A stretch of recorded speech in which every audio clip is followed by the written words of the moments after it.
This section examines the solid axle or beam axle.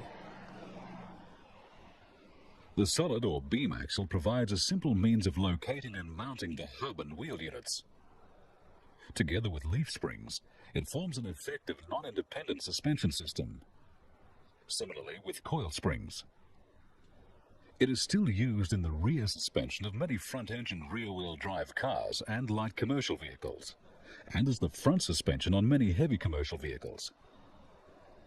On rear-wheel drive vehicles with leaf springs, the axle housing is held in place by the springs and no other form of location is needed. The drive is transmitted through the final drive unit and axles to the wheels, and therefore the axle is referred to as a live axle.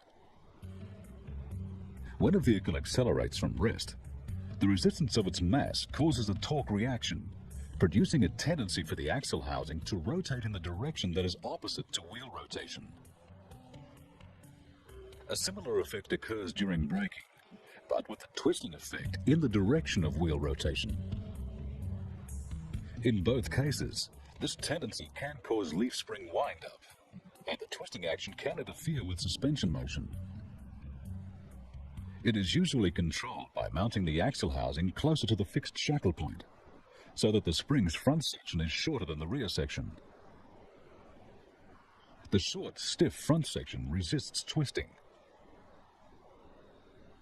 and a bump stop above the final drive housing can also be used to restrict upward motion during acceleration.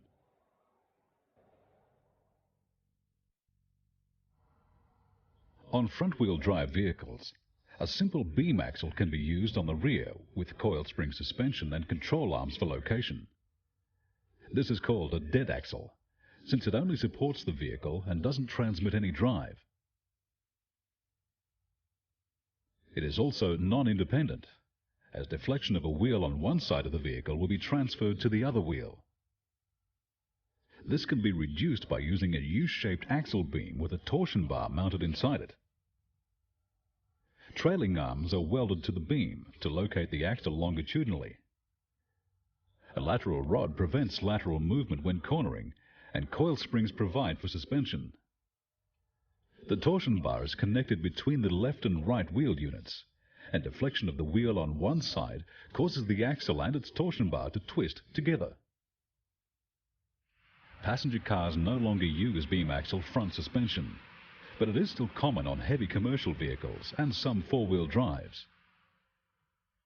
Trucks use an I-beam, in most cases located by leaf springs. Four-wheel drives with rigid axles may use leaf springs for front and rear suspension. Coil springs may also be used for front and rear. And as with other beam axle designs, a lateral rod and control arms must be used for location.